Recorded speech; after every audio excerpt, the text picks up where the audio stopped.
El partido aragonés celebrará el 12 y 13 de marzo un congreso extraordinario con el que la formación pretende, entre otras cosas, mandar a la ciudadanía un mensaje de unidad y poner las bases de cara a las próximas elecciones. Primero, hay que modificar los estatutos. Segundo, hay que elegir a los órganos de gobierno del partido, las ejecutivas y correspondientes. Tercero, hay que aprobar una ponencia política que es la base electoral básica de este partido, sirva la redundancia y las condiciones mínimas para formar parte del gobierno. Cuarto, hay que elegir o ratificar en su caso al candidato a la presidencia de la comunidad autónoma.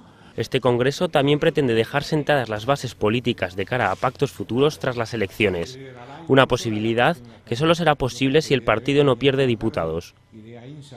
También dejar claro que ni vamos a estar a cualquier precio ni de cualquier forma.